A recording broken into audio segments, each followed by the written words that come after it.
ওবায়দুল কাদেরের হার্টে 3টি ব্লকের একটি অপসারণ, বঙ্গবন্ধু মেডিকেলে 72 ঘণ্টার পর্যবেক্ষণে।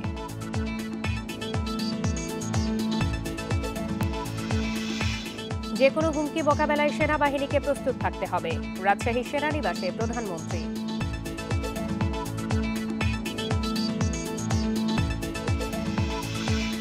চট্টগ্রামে আগুনের ঝুঁকিতে হাজারীগলি, পাশাপাশি অ্যাসিড, গ্যাস সিলিন্ডার ও কয়লার ব্যবহার।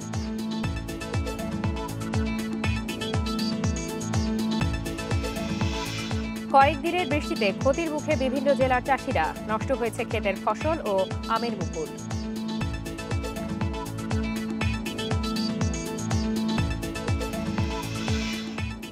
আমন্ত্রণ সমগ্র বাংলাদেশে, আপনাদের সাথে আছে আমি ফারহানা লোপা। এতক্ষণ শিরোনাম শুনছিলেন, এবারে চলে যাচ্ছে বিস্তারিত খবরে। আওয়ামী লীগের সাধারণ সম্পাদক এবং সড়ক পরিবহন ও সেতুমন্ত্রী ওবায়দুল কাদেরের হার্টে 3টি ব্লকের একটি অপসারণ করা হয়েছে, তবে এখনও তিনি শঙ্কামুক্ত নন। উন্নত চিকিৎসার জন্য তাকে সিঙ্গাপুর নেওয়া হচ্ছে। বিকালে তাকে দেখতে বঙ্গবন্ধু মেডিকেলে যান প্রধানমন্ত্রী। সকালে বুকে ব্যথা অনুভব করলে দ্রুত বঙ্গবন্ধু মেডিকেল কলেজ হাসপাতালে ভর্তি করা হয় সড়কমন্ত্রী ও আওয়ামী লীগের সাধারণ সম্পাদক ওবায়দুল কাদেরকে। অবস্থার অবনতি হলে তাকে নিবিড় পর্যবেক্ষণ কেন্দ্রে নেওয়া হয়। অবস্থা সংকটাপন্ন থাকায় দ্রুতই করা হয় এনজিওগ্রাম। ধরা পড়ে 3টি ব্লক।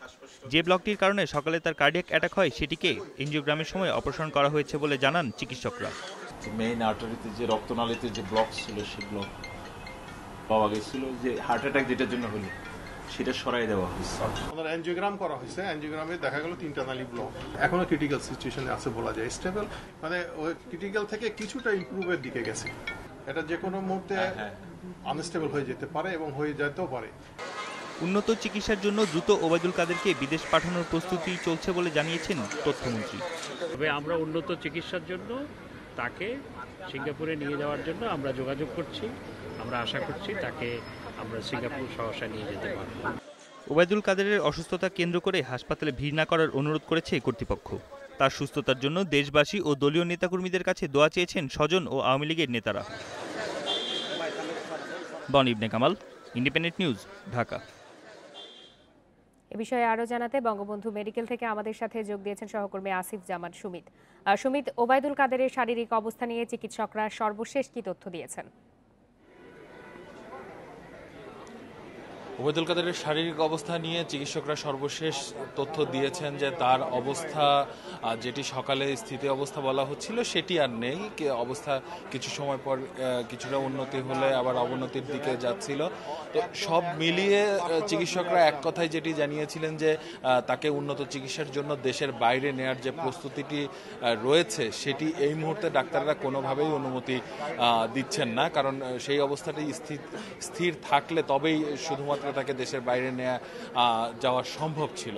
সুতরাং এই অবস্থাতে ওবায়দুল কাদেরকে চিকিৎসকরা নিবিড় পর্যবেক্ষণে রেখেছেন। আপনি যেটি এর আগেই জেনেছেন যে ওবায়দুল কাদেরের হার্টে সকাল 7:30টায় তিনি পিজি হসপিটালে অর্থাৎ বঙ্গবন্ধু মেডিকেল বিশ্ববিদ্যালয় কলেজে এসে ভর্তি হলে সেখানে চিকিৎসকরা 3টি হার্টের ব্লক পান এবং একটি অপসারণ করা সম্ভব হলে বাকি 2টি এখনও রয়ে গেছে এবং তার একটি পরিমাণ 80% বলে চিকিৎসক জানিয়েছেন। অর্থাৎ বঙ্গবন্ধু মেডিকেল হাসপাতালের যিনি কার্ডিওলজি ডিপার্টমেন্টের বিভাগীয় প্রধান, তার নেতৃত্বে একটি বোর্ড গঠন করে সকাল থেকেই ওবায়দুল কাদের, আওয়ামী লীগের যিনি সেক্রেটারি, তার বিষয়ে চিকিৎসা দেয়া হচ্ছে এবং সকাল থেকেই কিন্তু হাসপাতালে দলীয় নেতাকর্মী, মন্ত্রী পরিষদের সদস্যরা আসছেন।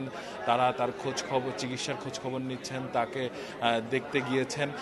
এই মুহূর্তে অর্থাৎ আর আধা ঘন্টার সময় আগেই 3:30টার দিকে মাননীয় প্রধানমন্ত্রী তিনি এসে বঙ্গবন্ধু মেডিকেল কলেজ বিশ্ববিদ্যালয় হাসপাতালে এসেছেন এবং ওবায়দুল কাদেরের শারীরিক অবস্থার খোঁজখবর নিচ্ছেন। আপনি দেখতে পাচ্ছেন যে ডি ব্লক, তার সামনে দলের নেতাকর্মী, মন্ত্রী পরিষদের সদস্যরা অপেক্ষায় রয়েছেন। মাননীয় প্রধানমন্ত্রী ভবনে গিয়েছেন, ওবায়দুল কাদেরের চিকিৎসার খোঁজ খবর নিচ্ছেন এবং প্রধানমন্ত্রীর আগমন উপলক্ষে পুরো এলাকায় বিশেষ নিরাপত্তা ব্যবস্থাও জোরদার করা হয়েছে।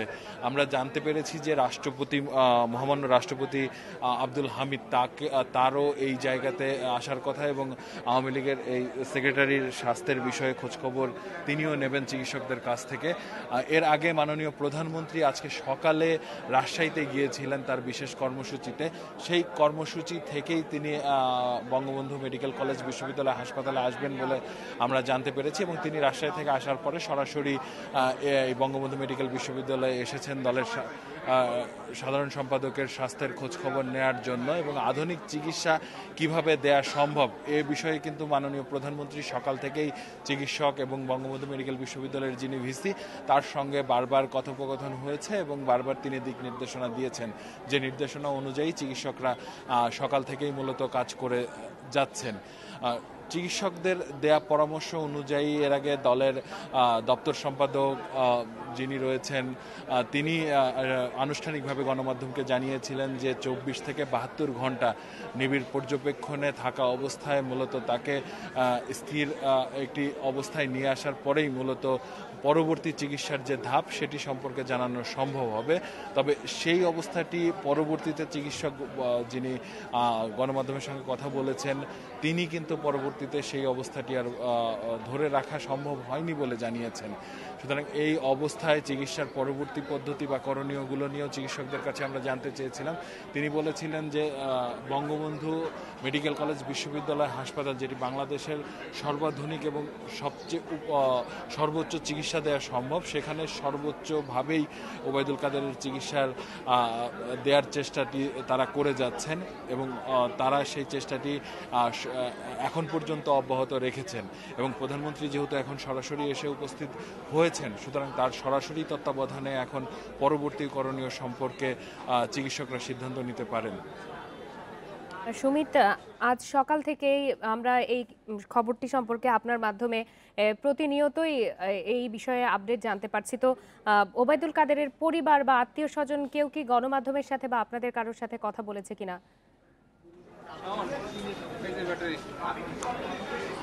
মূলত সকালে তিনি যখন অসুস্থ হয়ে পড়েন তখন তার স্বজনদের সঙ্গে দলীয় নেতাকর্মীরাও কিন্তু তাকে হাসপাতালে নিয়ে এসেছেন।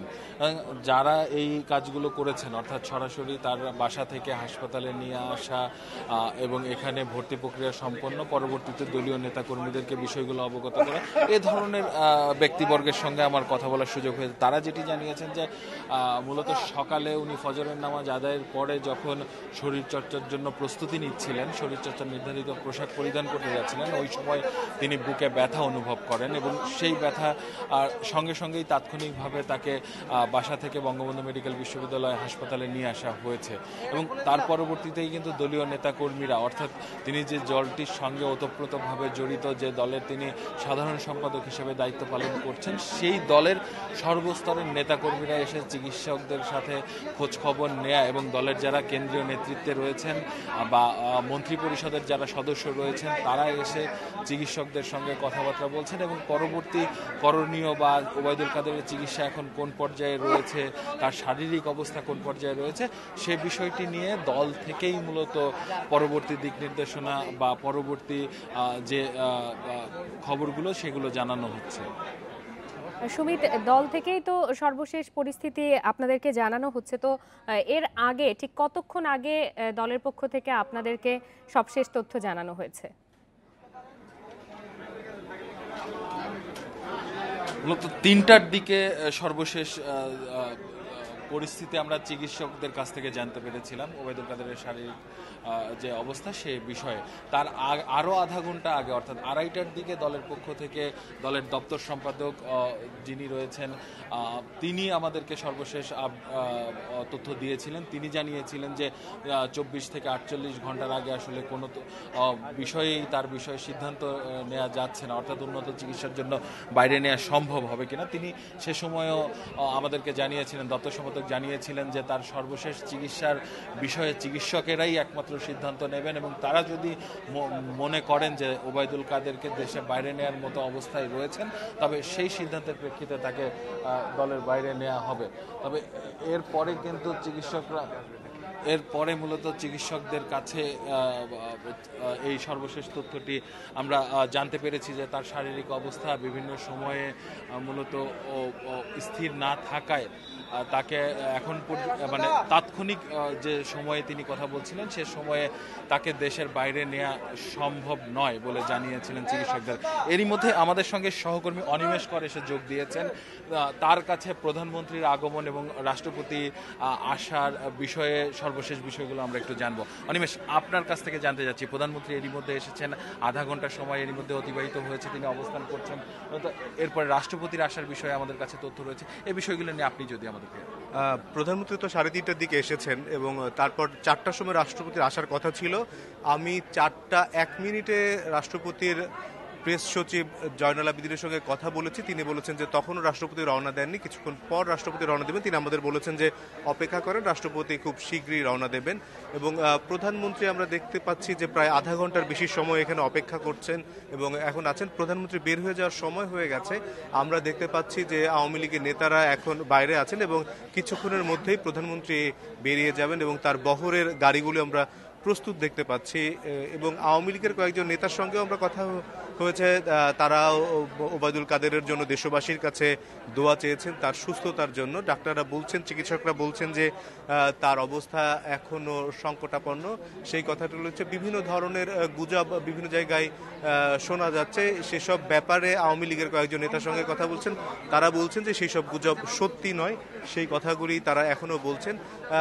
এখন পুরো আমি এই বঙ্গবন্ধু শেখ মুজিব মেডিকেল বিশ্ববিদ্যালয়ের চারপাশে দেখতে পাচ্ছি যে আওয়ামী লীগের অনেক নেতাকর্মী এসেছেন, ওবায়দুল কাদেরের এলাকার লোক অনেকে এসেছেন, তাকে যারা পছন্দ করেন এরকম অনেকেই দেখতে পাচ্ছি যে এখানে এসে তার জন্য তারা অপেক্ষা করছেন এবং তার সুস্থতার জন্য তারা সবাই প্রার্থনা করছেন। সেই বিষয়গুলো কিন্তু আমরা চারপাশে দেখতে পাচ্ছি যে, এবং তাদের প্রত্যাশা এবং তাদের আশা তিনি যেন সুস্থ হয়ে উঠুন সেই কথাগুলি বলছেন। আওয়ামী লীগের বিভিন্ন পর্যায়ের নেতারা এখানে আছেন, আমরা দেখতে পাচ্ছি যে ছাত্রলীগের নেতারাও এখানে আছেন। তারা আসলে প্রত্যেকেই সেই সুস্থতার কথাটি বলছেন। চিকিৎসকরা যতটুকু জানিয়েছেন 72 ঘন্টার আগে কোনো কিছুই বলা যাবে না এবং সিঙ্গাপুরে যাওয়ার মতন শারীরিক অবস্থায় তিনি এই মুহূর্তে নেই, সেই কথাগুলো চিকিৎসকরা বলেছেন। আমার সঙ্গে সকাল 10টার দিকে কথা হয়েছিল আওয়ামী লীগের সমাজ কল্যাণ বিষয়ক সম্পাদক সুজিত রায় নন্দী। আমরা এই মুহূর্তে দেখতে পাচ্ছি যে প্রধানমন্ত্রী শেখ হাসিনা এখন বঙ্গবন্ধু শেখ মুজিব মেডিকেল বিশ্ববিদ্যালয় থেকে প্রস্থান করছেন এবং ওবায়দুল কাদেরকে দেখার পর তিনি বেরিয়ে যাচ্ছেন, সেটি আমরা দেখতে পাচ্ছি যে। এবং আমরা এখানে আওয়ামী লীগের শীর্ষ নেতৃবৃন্দকেও দেখতে পাচ্ছি, আওয়ামী লীগের বর্ষিয়া নেতা তোফায়েল আহমেদ, আইনমন্ত্রী আনিসুল হক সহ খালিদ মাহমুদ চৌধুরী, নৌ পরিবহন প্রতিমন্ত্রী, তাকেও দেখতে পাচ্ছি। আওয়ামী লীগের কয়েকজন শীর্ষ পর্যায়ের মন্ত্রীরা এখানে আছেন, প্রধানমন্ত্রীর কার্যালয়ের কর্মকর্তারা আছেন। প্রধানমন্ত্রীর গাড়ি বহরটি এই মুহূর্তে বেরিয়ে যাচ্ছে। কিছুক্ষণ আগে আমরা দেখেছি যে আওয়ামী লীগের সভাপতিমণ্ডলীর সদস্য আব্দুল মতিন খসরু, তাকেও দেখেছি এখানে। অ্যাটর্নি জেনারেল মাহবুব আলম এসেছিলেন। এরকম বিভিন্ন পর্যায়েরই আওয়ামী লীগের নেতৃবৃন্দ দেখতে পাচ্ছি। আমির হোসেন আমু এখানে এসেছিলেন, 14 দলের শরিক দল 14 দলের নেতারাও এখানে এসেছিলেন, রাশিদ খান মেনন সহ 14 দলের শীর্ষ নেতারা, হাসানুল হক ইনু, তারা এখানে এসেছিলেন। এবং মূলত এই একটি আসলে শোকাবহ পরিবেশের অবতারণ আমরা দেখতে পাচ্ছি যে এই বঙ্গবন্ধু শেখ মুজিব মেডিকেল বিশ্ববিদ্যালয় ঘিরে, এবং প্রধানমন্ত্রীর গাড়িবহরটি এই মুহূর্তে যাত্রা শুরু করলো এবং প্রধানমন্ত্রীর বাসভবন গণভবনের উদ্দেশ্যে গাড়িবহন এখন চলে যাবে। এরপরই হয়তো কিছুক্ষণ পর আওয়ামী লীগের মহামান্য রাষ্ট্রপতি এখানে আসতে পারেন। আমরা এখানে দেখতে পাচ্ছি যে আওয়ামী লীগের নেতারা এখনো এখানে আছেন। কিছুক্ষণ আগে আমি যেটি বলছিলাম যে সুজিত রায় নন্দীর সঙ্গে আমার কথা হয়েছিল সকাল 10টার দিকে। তিনি তখন আমাকে জানিয়েছিলেন যে তার প্রেশার স্বাভাবিক হয়েছিল, সকালের দিকে একটু ক্রিটিক্যাল অবস্থা হয়েছিল, তখন ভালো হয়েছিল। কিন্তু কিছুক্ষণ পর আমি একটু আগে আওয়ামী লীগের আরও কয়েকজন নেতার সঙ্গে কথা বললাম, তারাও আমাকে যেটি জানালেন তার পরপরই আবার কিছুক্ষণ পর তার অবস্থার আবার অবনতি ঘটতে থাকে। এই রকম একটি আনস্টেবল অবস্থার মধ্যে দিয়ে তিনি যাচ্ছেন এবং চিকিৎসকরাও যে বিষয়গুলি জানিয়েছেন যে তার অবস্থা আসলে কখনো স্থিতিশীল হচ্ছে না, কখনো তিনি একটু ভালো থাকছেন, কখনো খারাপ থাকছেন এবং তার ভেন্টিলেশনটি চলছে। এই ভেন্টিলেশনের মধ্য দিয়েই তার শ্বাস প্রশ্বাসের সেই কার্যক্রমগুলি চলছে। আমরা দেখতে পাচ্ছি যে প্রধানমন্ত্রীর বিশেষ সহকারী ডক্টর বিপ্লব বড়ুয়া তিনি এখানে কিন্তু সকাল থেকেই আছেন এবং তিনি আমাদের সঙ্গে কয়েক দফা কথাও বলেছেন, তার সঙ্গেও কথা হয়েছে যে, এবং এই বিষয়গুলি তিনি জানিয়েছিলেন যে প্রধানমন্ত্রী সার্বক্ষণিক তার সঙ্গে যোগাযোগ করছেন। আমরা দেখতে পাচ্ছি যে ঢাকার মেয়র আতিকুল ইসলাম এখানে এসে প্রধানমন্ত্রী চিকিৎসকদের সঙ্গে কথা বলেছেন, চিকিৎসকদের সঙ্গে কথা বলে ওবায়দুল কাদেরের যেটি সর্বশেষ শারীরিক অবস্থা সেটি তিনি জেনেছেন এবং চিকিৎসকরা কিন্তু এর আগে অর্থাৎ মাননীয় প্রধানমন্ত্রী আসার আরও প্রায় আধা ঘন্টা আগেই জানিয়ে দিয়েছিলেন যে ওবায়দুল কাদেরের শারীরিক অবস্থা স্থিতিশীল নয়, যার কারণে তাকে এই মুহূর্তে বিদেশে উন্নত চিকিৎসার জন্য পাঠানো সম্ভব নয়। এছাড়াও কিন্তু চিকিৎসকরা আরেকটি বিষয় আমাদেরকে জানিয়েছিলেন যে এটি এখন দলের ঊর্ধ্বতন পর্যায় থেকে আসলে সিদ্ধান্ত আসবে বা মাননীয় প্রধানমন্ত্রী সিদ্ধান্তের বিষয় যে বঙ্গবন্ধু মেডিকেলে পরবর্তী চিকিৎসার ধাপগুলো সম্পন্ন করা হবে কিনা, সেই সিদ্ধান্ত এলে হয়তো বা বঙ্গবন্ধু মেডিকেল বিশ্ববিদ্যালয়েও ওবায়দুল কাদেরের যে পরবর্তী চিকিৎসাগুলো প্রয়োজন সেগুলো দেওয়া সম্ভব। তো এখন মাননীয় প্রধানমন্ত্রী গিয়েছেন, তিনি কি সুনির্দিষ্ট দিক নির্দেশনা দিয়ে এই মুহূর্তে গিয়েছেন সে বিষয়টি তাৎক্ষণিকভাবে বলা সম্ভব নয়। তবে এখন হাসপাতালের যে প্রস্তুতি রয়েছে, আপনি যে নিরাপত্তা ব্যবস্থার বলয়টি দেখতে পাচ্ছেন, মূলত মাননীয় প্রধানমন্ত্রী চলে যাওয়ার পর এখন মহামান্য রাষ্ট্রপতি আব্দুল হামিদ তিনি হাসপাতালে আসবেন এবং সেজন্যই মূলত এই বিশেষ নিরাপত্তা বলয়টি রয়েছেন। ওবায়দুল কাদের বর্তমানে আওয়ামী লীগের সেক্রেটারি, যিনি এই দায়িত্বে থাকা অবস্থায় একাদশ জাতীয় সংসদের মতো একটি গুরুত্বপূর্ণ নির্বাচনও সম্পন্ন করেছেন এবং সেটিতে সফলভাবেই দলকে বিজয়ী করে আবারও সংসদে আওয়ামী লীগ নেতৃত্বে এসেছে। সুতরাং তার অবদানের কারণেই মূলত আওয়ামী লীগের সর্বস্তরের নেতাকর্মীরা, দলটির যারা অনুসারী বা অনুরাগী বা ভক্ত রয়েছেন, তারা কিন্তু সকাল থেকেই মূলত ওবায়দুল কাদেরের চিকিৎসার অবস্থা সম্পর্কে নানাভাবে খোঁজখবর নেওয়ার চেষ্টা করেছেন। অনেকেই এসেছেন এবং তাৎক্ষণিকভাবে সাধারণ মানুষের এত বেশি চাপ হাসপাতালে ছিল, সে কারণে আওয়ামী লীগের পক্ষ থেকে অর্থাৎ মাননীয় প্রধানমন্ত্রীর নির্দেশেই সেটি ওবায়দুল কাদেরকে যারা দেখতে এসেছেন সেজন্য একটি খাতা উন্মুক্ত করে রাখা হয়েছিল, যেখানে দেখতে আসা মানুষজন চিকিৎসা কাজে ব্যাহত না করে সেখানে স্বাক্ষর দিয়ে তার উপস্থিতি জানান দিতে পারতেন। এবং দলের পক্ষ থেকে আরেকটি বিষয় কিন্তু সকাল থেকেই বিশেষভাবে বারবার বলা হচ্ছিল যে দেশবাসী এবং আওয়ামী লীগের যারা ভক্ত বা অনুরাগী রয়েছেন তারা যেন ওবায়দুল কাদেরের সুস্থতার জন্য দোয়া করেন সৃষ্টিকর্তার কাছে। সুতরাং সকাল থেকেই নানা ধরনের যে কথা তারা দলীয় নেতাকর্মীরা জানাচ্ছিলেন, তা ওবায়দুল কাদেরের সুস্থতা, ওবায়দুল কাদের আবারও সুস্থভাবে দলের দায়িত্বে এসে তার যে কর্মযোগ্য আছে সেটি সম্পন্ন করবেন, সে বিষয়গুলো নিয়ে কিন্তু সকাল থেকেই নেতাকর্মীরা বলে যাচ্ছিলেন। এবং সকাল থেকেই কিন্তু আওয়ামী লীগের যারা সিনিয়র নেতৃবৃন্দ রয়েছেন, যারা ক্যাবিনেটের সদস্য রয়েছেন অর্থাৎ ওবায়দুল কাদেরের সহকর্মী, তারা কিন্তু একের পর এক এসে তার চিকিৎসার খোঁজ খবর নিচ্ছেন।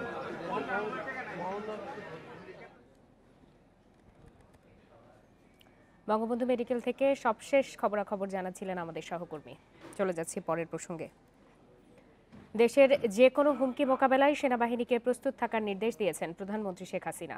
সকালে রাজশাহী সেনানিবাসে বাংলাদেশ ইনফ্যান্ট্রি রেজিমেন্টের 4 বীরকে জাতীয় পতাকা প্রদান অনুষ্ঠানে প্রধানমন্ত্রী এই নির্দেশ দেন।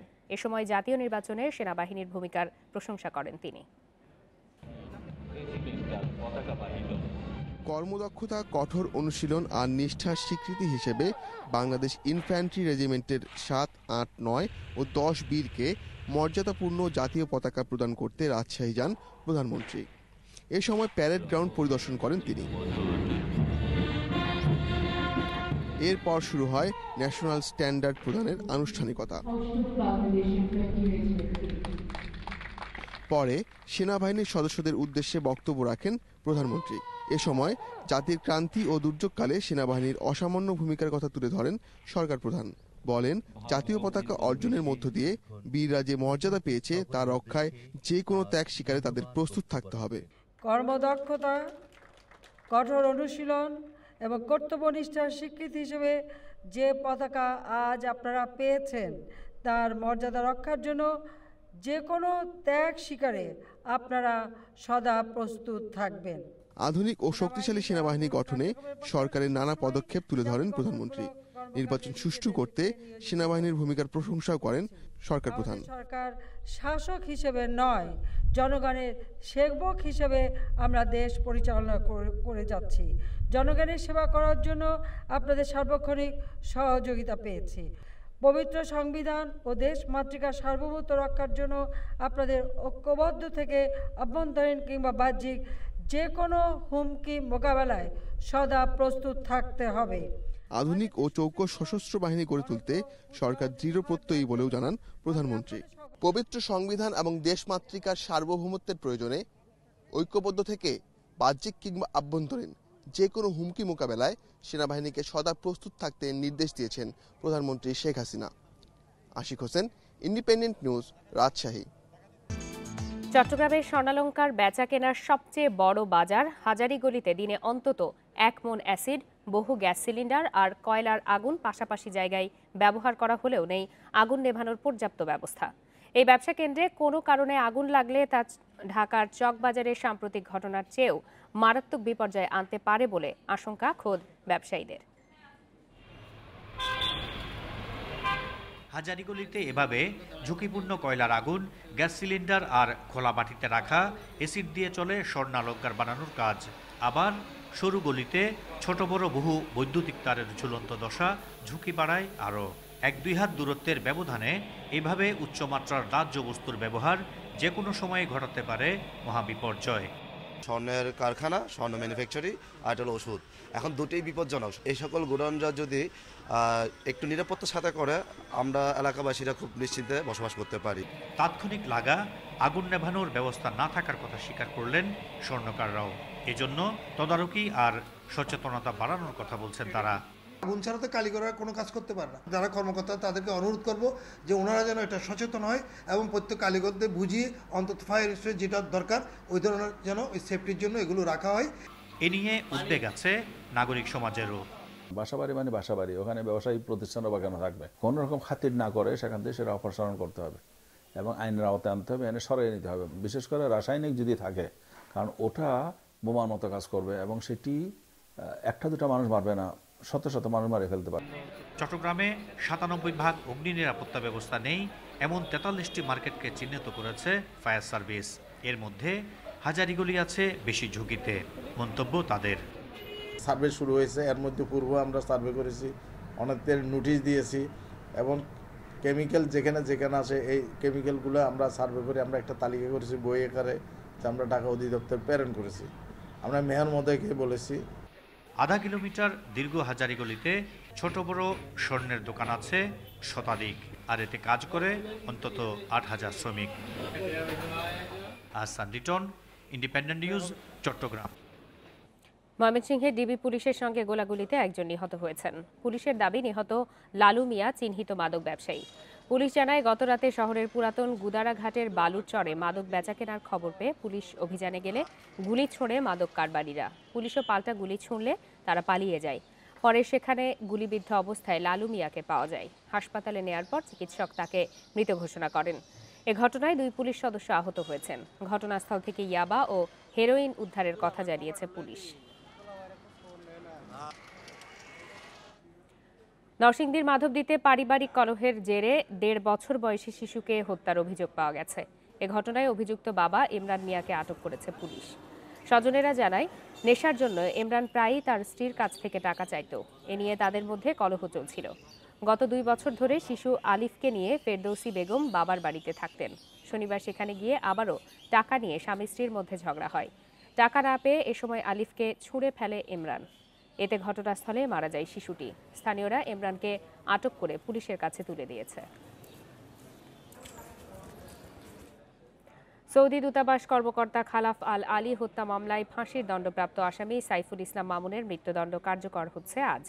দণ্ড কার্যকর করতে শেষ সময়ের প্রস্তুতি চলছে বলে জানিয়েছেন গাজীপুরের জেলা প্রশাসক। কাশিমপুর কারাগারের জেল সুপার মোহাম্মদ শাহজাহান আহমেদ জানিয়েছেন, ফাঁসি কার্যকরে কারা অভ্যন্তরে সব প্রস্তুতি সম্পন্ন করা হয়েছে। রায়ের পর থেকে আসামি মামুন কাশিমপুর হাই সিকিউরিটি কেন্দ্রীয় কারাগারের কনডেম সেলে বন্দী। 2012 সালের 5 মার্চ ঢাকার গুলশানে কূটনৈতিক এলাকায় সৌদি দূতাবাস কর্মকর্তা খালাফকে গুলি করা হয়। পরদিন ভোরে হাসপাতালে মারা যান তিনি। এ ঘটনায় পুলিশ বাদী হয়ে গুলশান থানায় মামলা করে। ওই মামলায় 5 জনকে ফাঁসির দণ্ড দেয় আদালত। পরে দণ্ডপ্রাপ্ত আসামিরা এ রায়ের বিরুদ্ধে আপিল করে। 2013 সালে হাইকোর্ট প্রধান আসামি মামুনের মৃত্যুদণ্ড বহাল রেখে বাকি 3 জনকে যাবজ্জীবন কারাদণ্ড ও 1 জনকে খালাস দেয়। গত কয়েকদিনের হঠাৎ বৃষ্টিতে ক্ষতির মুখে পড়েছে দেশের বিভিন্ন জেলার চাষিরা। হাজার হাজার হেক্টর জমির ফসল ও আমের মুকুল নষ্ট হওয়ায় এবার উৎপাদন লক্ষ্যমাত্রা পূরণ না হওয়ার আশঙ্কা দেখা দিয়েছে। বৃষ্টিতে কৃষকদের ক্ষতির বিষয়টি স্বীকার করে প্রয়োজনীয় পদক্ষেপ নেওয়ার আশ্বাস দিয়েছে কৃষি বিভাগ। আবহাওয়া অনুকূলে থাকায় এবার চাঁপাইনবাবগঞ্জের বিস্তৃত অঞ্চল ভরে ওঠে আমের মুকুলে, কিন্তু অসময়ের বৃষ্টি কপালে চিন্তার ভাঁজ ফেলেছে আম চাষিদের। বৃষ্টির কারণে আমাদের একটু ক্ষতি হচ্ছে, মূলটা জাবা হয়ে যাবে, ঘুম ধরে যাবে, ফল হবে না। আবহাওয়া খুব খারাপ হয়ে আছে, এখন হতাশা হয়ে আছি আমরা। যদি রোদটা পাই, তাপমাত্রাটা পাই, তাহলে আমরা হয়তো কিছু পাইতে পারি। বৃষ্টির কারণে আম গাছে ছত্রাক ও হপার পোকার সংক্রমণের আশঙ্কার কথা বলছে কৃষি বিভাগ। প্রতিরোধে বাড়তি পরিচর্যার পরামর্শ তাদের। ফুলগুলা ফুটেনি, হয়তো কেউ 2 দিন পরে ফুটবে, কেউ 3 দিন পরে ফুটবে, কেউ 7 দিন পরে ফুটবে, তো সেগুলাতেও পলিনেশনে কোনো সমস্যা হবে বলে আমার মনে হয় না। ফরিদপুরেও ভারী বৃষ্টি ও দমকা হাওয়ায় পেঁয়াজ বীজ, গম, সরিষা সহ বিভিন্ন ফসলের ক্ষতি হয়েছে। পয়সা করি খরচ হয়, অনেক পয়সা বিক্রি হয়, কিন্তু এই বৃষ্টির জন্য বিরাট ক্ষতি হয়ে গেছে। ক্ষতির পরিমাণ কমাতে মাঠ পর্যায়ে কৃষকদের নানা পরামর্শ দিচ্ছে কৃষি বিভাগ। আটিপো কিংবা রোবডাল এই জাতীয় ওষুধগুলো স্প্রে, ছত্রাকনাশক ওষুধ স্প্রে করে, এবং গমের শীষ থেকে যদি সম্ভব হয় তাহলে সুতা কিংবা দড়ি দিয়ে পানিটা ঝরিয়ে দিতে। এদিকে চাঁদপুরে ফসল ঘরে তোলার আগ মুহূর্তে টানা বৃষ্টির কারণে মূলধন হারানোর শঙ্কায় রয়েছে আলু চাষিরা। পানিতে তলিয়ে যাওয়া অপরিপক্ক আলু তুলে নিচ্ছেন অনেক কৃষক। বৃষ্টিতে আলু হয়ে এই অবস্থা হয়েছে যে পানি জমে আলু সব নষ্ট হয়ে গেছে। চারানি আলু পাই না, নষ্ট হয়ে গেছে। আমরা কৃষক কিভাবে বাঁচব? এবছর জেলায় প্রায় 9000 হেক্টর জমিতে বিভিন্ন জাতের আলুর চাষ হয়েছে।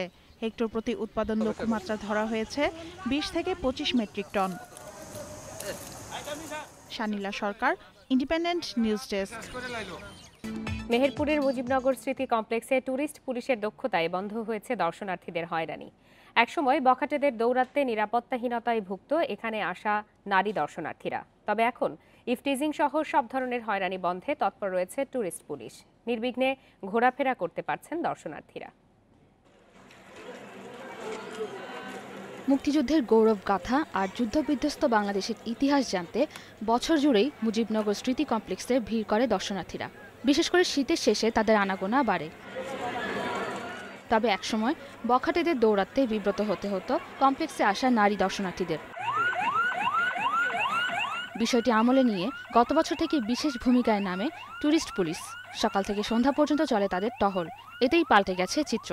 পরিবেশ অনেক ভালো, টুরিস্ট পুলিশ থাকার কারণে আমাদের নিরাপত্তা অনেক বেড়ে গেছে, মানে ঘুরে ফিরে অনেক স্বাচ্ছন্দ্য বোধ করছি। টুরিস্ট পুলিশ যে ব্যবস্থাটা রেখেছে, যে আমাদের মনটাকে একটু শক্তিশালী করেছে, আমরা এখানে একটা নিরাপত্তা দেখতে পাচ্ছি। 2018 জুলাই মাস থেকে একজন পরিদর্শক সহ 12 সদস্যের ট্যুরিস্ট পুলিশ এই চত্বরে কাজ শুরু করেছেন। কোনো ছাত্রছাত্রী এসে যেন ইফটিজিং এর শিকার না হয়। অনেকে তাদের ফ্যামিলি নিয়ে আসে, সেই ফ্যামিলির সদস্যরা যাতে এখানে কোনো রকম কারণে বখাটে ছেলেপেলেদের কারণে কোনো বিব্রতকর পরিস্থিতিতে শিকার না হয়। আমরা বিশেষ করে এই সমস্ত বিষয়গুলোকে সামনে রেখে আমরা এখানে নিরাপত্তামূলক সেবাটা আমরা নিশ্চিত করে যাচ্ছি। বাংলাদেশের স্বাধীনতার ইতিহাসের এক গৌরবোজ্জ্বল নিদর্শন এই মুজিবনগর। এখানে আসা দর্শনার্থীদের নিরাপত্তা নিশ্চিত করতে ট্যুরিস্ট পুলিশের ভূমিকা অব্যাহত থাকবে, এমনটাই আশা সংশ্লিষ্টদের। Independent news desk. এ বিষয়ে আলোচনার জন্য আমাদের সঙ্গে রয়েছেন মেহেরপুরের পুলিশ সুপার মুস্তাফিজুর রহমান। জনাব মুস্তাফিজুর রহমান, আপনাকে ইন্ডিপেন্ডেন্ট টেলিভিশনে স্বাগত জানাচ্ছি। আমরা প্রতিবেদনে দেখছিলাম যে ট্যুরিস্ট পুলিশের যেই তৎপরতা রয়েছে তার ফলে দর্শনার্থীদের হয়রানি বন্ধ হয়েছে। তো মুজিবনগরের ট্যুরিস্ট পুলিশ মোতায়েনের মূল উদ্দেশ্য আসলে কি এবং কি কারণে সেখানে ট্যুরিস্ট পুলিশ কাজ করছে? ধন্যবাদ আপনাকে। আমরা মেহেরপুরের এই মুজিবনগর একটি ঐতিহাসিক স্থান। এখানে পার্শ্ববর্তী জেলাসমূহ তথা সারা দেশ থেকেই অসংখ্য পর্যটক আসে এই মুজিবনগরে, কিন্তু এখানে নিরাপত্তা ব্যবস্থা যথাযথ না থাকায় মানুষ নিরাপত্তাহীনতার কারণে অনেক দর্শনার্থী সেখানে আসতে পারে না, এবং বিশেষ করে একটা লম্বা সময় ধরে তারা সেখানে অবস্থান করতে পারতো না ইতিপূর্বে। তো আমাদের বাংলাদেশ পুলিশের পক্ষ থেকে ইতিমধ্যে এখানে ট্যুরিস্ট পুলিশদের মোতায়েন করা হয়েছে, এবং তারা যথাযথভাবে তাদের দায়িত্ব পালন করার ফলে এখন প্রতিনিয়তই পর্যটকদের ভিড় বাড়ছে এবং পুলিশ বদ্ধপরিকর রয়েছে। একই সাথে জেলা পুলিশেরও এখানে পার্শ্ববর্তী থানা রয়েছে মুজিবনগর থানা। মুজিবনগর থানার পক্ষ থেকেও প্রয়োজনীয় নিরাপত্তামূলক ব্যবস্থা নেওয়া হয়ে থাকে।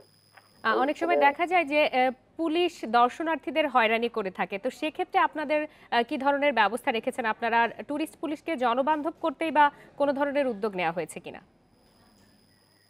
ধন্যবাদ। টুরিস্ট পুলিশ তথা আমাদের বাংলাদেশ পুলিশের যে কোনো ইউনিটই হোক, এখানে আমরা সংস্থা হিসেবে কখনো আমরা ব্যক্তি দায় নেই না। আমরা নির্দেশনা এরকমই রয়েছে যাতে মানুষের সাথে ভালো ব্যবহার করা হয় এবং যারা পর্যটক আসবেন তাদের নিরাপত্তা নিশ্চিত করা হয়। আমরা পুলিশের পক্ষ থেকে যদি আমাদের কোনো পুলিশ সদস্য কোথাও জাতীয় কোনো হয়রানি করে, ইতিপূর্বে যারাই দু একজন করেছিল তাদের বিরুদ্ধে কর্তৃপক্ষ যথাযথ ব্যবস্থা নিয়েছে এবং আমরাও সেই ব্যবস্থা নেব। তবে এখানে একটা বিষয় উল্লেখ করতে চাই, যেটি গুরুত্বপূর্ণ আমি মনে করি, সেটা হচ্ছে যে এই যে মুজিবনগর কমপ্লেক্স থেকে শুরু করে বাংলাদেশের যতগুলো বৃহত্তর পর্যটক কেন্দ্র রয়েছে, এখানে কিন্তু যারা এগুলো নকশা প্রণয়ন করছেন বা নিরাপত্তার বিষয়টি কিন্তু কোথাও উল্লেখ করা হচ্ছে না। গত কয়েকদিন আগে এখানে মুক্তিযোদ্ধা মন্ত্রী এসেছেন, জনপ্রশাসন প্রতিমন্ত্রী এসেছেন এবং এখানে প্রায় 1000 কোটি টাকা বরাদ্দের মাননীয় প্রধানমন্ত্রী সদয় অনুমোদন জ্ঞাপন করেছেন। দুঃখজনক হলো সত্যি আমরা দেখলাম যে সেই এত বড় মহাপরিকল্পনার মধ্যে নিরাপত্তা সংক্রান্ত কোন ধরনের স্থাপনা, পুলিশের জন্য কোনো ব্যবস্থা, মানুষের নিরাপত্তার জন্য, যেখানে পৃথিবীর সকল জায়গায় নিরাপত্তা সর্বাগ্রে এবং নিরাপত্তার বিষয়টি নিশ্চিত করে। আপনারা জানেন যে নিরাপত্তা জনিত কারণেই শুধুমাত্র আমাদের মানুষেরা যে নির্বিঘ্নে কোথাও ঘুরতে যাবে, একটু বেড়াতে যাবে পরিবার পরিজন নিয়ে, সেটি সম্ভব হয় না। তো আমরা প্রত্যাশা করি যেন এই ধরনের মহাপরিকল্পনা বাস্তবায়নের ক্ষেত্রে নিরাপত্তার বিষয়টি যাতে সর্বাধিক গুরুত্ব দিয়ে দেওয়া হয়, যেখানে যাতে পুলিশের একটি স্থাপনা থাকে এবং টহল দেওয়ার জন্য, তাদের অবস্থান করার জন্য যাতে প্রয়োজনীয় ব্যবস্থা থাকে। জনাব মুস্তাফিজুর রহমান, আমাদের সাথে যোগ দেওয়ার জন্য আপনাকে অসংখ্য ধন্যবাদ। মৌলভীবাজারের কমলগঞ্জে ক্ষুদ্র জাতিগোষ্ঠীর অংশগ্রহণে উদযাপিত হলো ভাষা উৎসব। শনিবার এই উপলক্ষে আয়োজিত হয় বর্ণাঢ্য র্যালি, আলোচনা সভা ও সাংস্কৃতিক অনুষ্ঠান। উপজেলা প্রশাসন এবং সাহিত্য ও সংস্কৃতি পরিষদ কমলগঞ্জের যৌথ আয়োজনে দিনব্যাপী ভাষা উৎসবে অংশ নেয় মণিপুরী, খাসিয়া, সাঁওতাল, মাদ্রাজি, মুন্ডা সহ 13টি ক্ষুদ্র নৃগোষ্ঠীর মানুষ। জেলা পরিষদ অডিটোরিয়ামে আয়োজিত অনুষ্ঠানে বক্তারা বলেন, ক্ষুদ্র নৃগোষ্ঠীর সাংস্কৃতিক ও ভাষার বৈচিত্র্য চর্চা ও প্রসারের লক্ষ্যে এ ধরনের আয়োজন কার্যকর ভূমিকা রাখবে। এ সময় ক্ষুদ্র নৃগোষ্ঠীর ভাষা ও বর্ণমালা রক্ষায় রাষ্ট্রীয় পৃষ্ঠপোষকতার উপর জোর দেন বক্তারা। বঙ্গোপসাগরের 3 নদীর মোহনায় অবৈধ গোপ জাল পেতে ইলিশের পোনা ধরছে কিছু অসাধু জেলে। মৎস্যজীবীদের অভিযোগ, প্রশাসনকে বাগে নিয়েই পোনা শিকারের মহোৎসব চালাচ্ছে প্রভাবশালীরা। পায়রা, বলেশ্বর ও বিষখালী, এই 3 নদীর মোহনায় প্রায় 40 কিলোমিটার এলাকা জুড়ে এভাবেই গোপ নামের সূক্ষ্ম ফাঁস জাল পেতে ইলিশ সহ বিভিন্ন মাছের পোনা ধরছে জেলেরা। ট্রলার মালিক সমিতির দেয়া তথ্য অনুযায়ী পাথরঘাটা উপজেলার হরিণঘাটা এলাকার প্রায় 32 জন এই পোনা মাছ শিকারে জড়িত। মৎস্যজীবীরা বলছেন, প্রভাবশালীদের ছত্রছায়ায় এক শ্রেণীর অসাধু জেলে রাতের আধারে গোপজাল পেতে পোনা শিকার করছেন। গোপজালটা অনেক ক্ষতি করতেছে, যত ছোট বাচ্চা মাছ আছে ওগুলো সবার মারি ফেলাইতেছে। প্রভাবশালী মহল জড়িত, যার জন্য তাদেরকে আশ্বাস দেয় তারা মাছওয়ারা নেয়। 2-3 বছর এই চরে খালি গোপধরা বন্ধ রায়, তা বাংলাদেশ ইলিশ মাছ যে কোনো খালেও ধরতে পারবে। বিশেষজ্ঞরা বলছেন, গোপজালের ব্যবহারে নষ্ট হচ্ছে সাগরের জীববৈচিত্র্য। শুধু পোনা নয়, অতি ছোট রেণু ও ডিমও ধরা পড়ে এই জালে, যা হুমকির মুখে ফেলছে মাছের পরবর্তী প্রজন্মকে। অনেক সময় ফাইটোপ্লাঙ্কটন, জিওপ্লাঙ্কটনগুলোও ধরা পড়ে, যেটি হচ্ছে মাছ সহ অন্যান্য জলজ প্রাণীর খাদ্য হিসেবে ব্যবহৃত হয়। তো এই ফাইটোপ্লাঙ্কটন, জিওপ্লাঙ্কটনগুলো যদি ধরা পড়ে বা নষ্ট হয়ে যায়, তাহলে এটি ইকোসিস্টেমের জন্য হুমকি স্বরূপ। ইলিশ সহ বিভিন্ন প্রজাতির মাছের পোনা রক্ষায় নানা তৎপরতার কথা জানান জেলা প্রশাসক। রাতে 3টার সময় গিয়ে অপারেশন করে আসলে তাদেরকে আটক করেছে। কোস্টগার্ড নিয়মিত অপারেশন চালাচ্ছে। তো আমার মনে হয় যে অভিযানের সঙ্গে সঙ্গে জনসচেতনতা এবং এই জেলেদের মধ্যে সচেতনতার কার্যক্রমও আমরা চালাচ্ছি। সচেতন মহল মনে করছেন, দ্রুত এই গোপজাল সাগর থেকে নির্মূল করতে না পারলে সরকারের মা ইলিশ সংরক্ষণের 22 দিনের ও জাটকা ধরায় 8 মাসের নিষেধাজ্ঞা কর্মসূচি সফল হবে না। Independent news desk. শেষ করার আগে শিরোনামগুলো জানাবো আরো একবার। ওবায়দুল কাদেরের হার্টে 3টি ব্লকের একটি অপসারণ, বঙ্গবন্ধু মেডিকেলে 72 ঘন্টার পর্যবেক্ষণে। যে কোনো হুমকি মোকাবেলায় সেনাবাহিনীকে প্রস্তুত থাকতে হবে, রাজশাহী সেনানিবাসে প্রধানমন্ত্রী। চট্টগ্রামে আগুনের ঝুঁকিতে হাজারীগুলি, পাশাপাশি অ্যাসিড, গ্যাস সিলিন্ডার ও কয়লার ব্যবহার। কয়েকদিনের বৃষ্টিতে ক্ষতির মুখে বিভিন্ন জেলার চাষিরা, নষ্ট হয়েছে ক্ষেতের ফসল ও আমের মুকুল। শেষ করছি আজকে সমগ্র বাংলাদেশ। ধন্যবাদ সবাইকে।